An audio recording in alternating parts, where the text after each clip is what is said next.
Now you asked me about my schedule, and it's a profession that you got to love, and, and I'll start in the season when the season starts, because there's really no off season. We get about 3 weeks where there's an off season, but we'll start, and I'll just give you a breakdown. Let's say after Saturday, and here's Saturday is the football game, and everybody knows Saturday is the game day. Okay, so we sit there at game day, and we'll come in the office here with Coach Pelini, and some staffs are different. He wants you to make sure you be able to go to church or whatever that is you do on Sunday morning. So we'll get in the office Sunday at approximately 11 a.m. Okay, we'll come in Sunday at 11 a.m. and the first thing on our agenda is we will grade the game film. Okay, we will grade the previous game, and that's the #1 thing we do. We'll grade the game, and then we'll grade the game. We'll meet as a whole staff, and we'll talk about the pluses, the minuses. But then after about 1:30, we move on.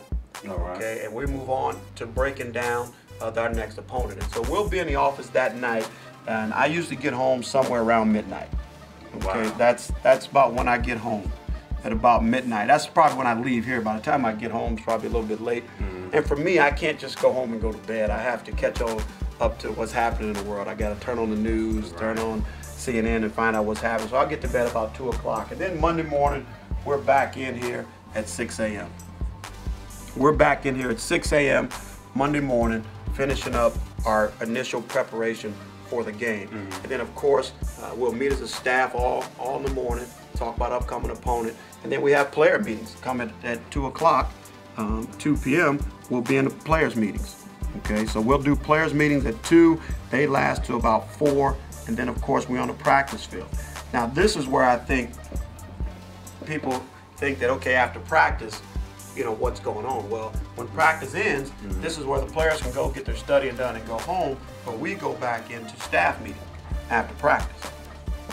And we'll go back into staff meeting after practice to not only watch what we did in practice, just to grade, but make any changes we have to do.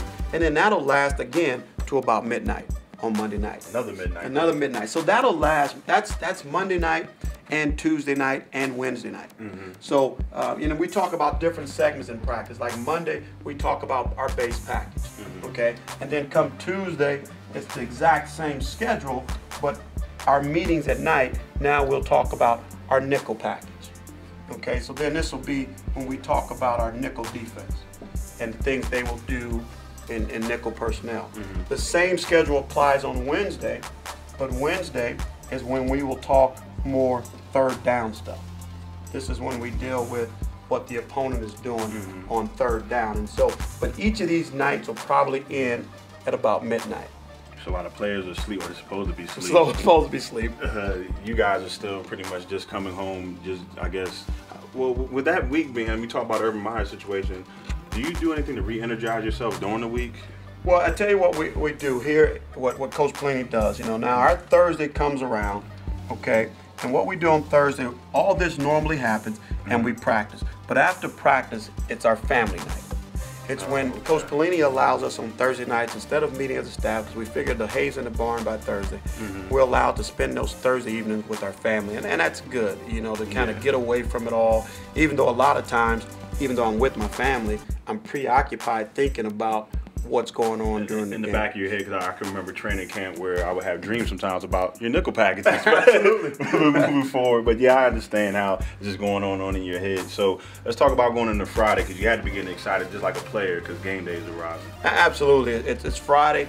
The first thing I think about is, you know, Friday morning I get in the office, and now I'm finishing working on my tips for you guys. And what I'm trying to do Friday morning is I'm going through everything we've prepared through the course of the week and putting it on one sheet, for example, what I call my tip sheets, to get them prepared to hand out Friday night. So then we'll meet with the players Friday at about 2 o'clock, and we'll go through special teams, and we'll go through our final preparation. Go out in the field, we'll do a little bit of a walkthrough, and then the team will go through go to a movie. Usually Friday night, they'll go to a movie Friday night, and then while they're going to the movie, I'm finishing up my tips. Movie gets over with about 9 o'clock. We go back to the hotel, and we go through our final team meetings. That's where we'll hand out the game plan to them, and that's where we will give out our tip sheets to them.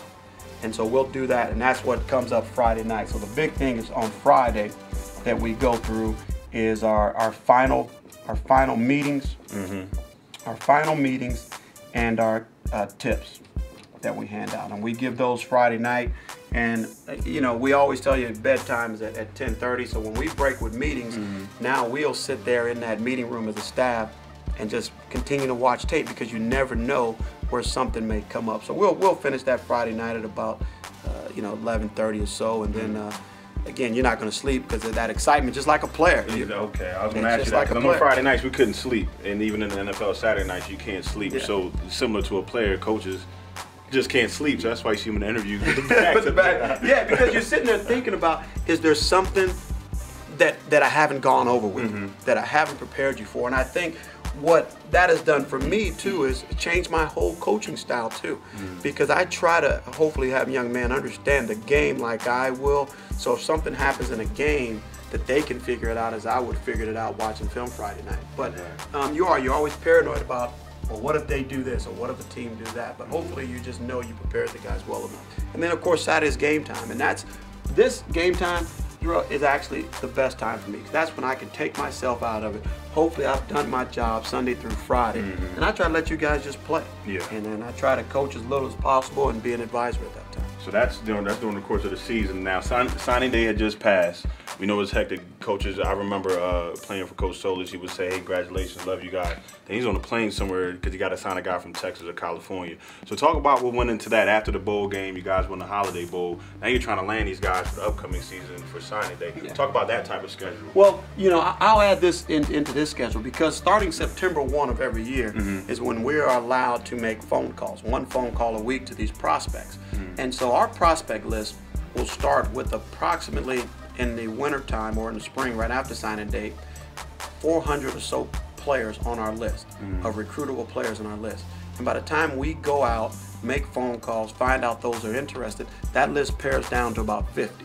Okay. Now, so during this time, I'm sneaking out of a meeting on Sunday night for about an hour to make phone calls, to try to call recruits, just to let them know that Nebraska's interested in them. And we're trying to do that through the course of the week. We also sneak in an hour over lunchtime during the week, and that's when I'm writing handwritten notes to these players, or email them, just let them know we're interested. So recruiting starts then. Then we, of course, during the season you have bye weeks. You have weeks where you don't practice. Well, we played a game on Saturday, and the bye week started, and 7 coaches were on the road Sunday morning. Immediately. And so you have to be prepared for that. So we took off Sunday. We flew out on the road during the season, during that bye week.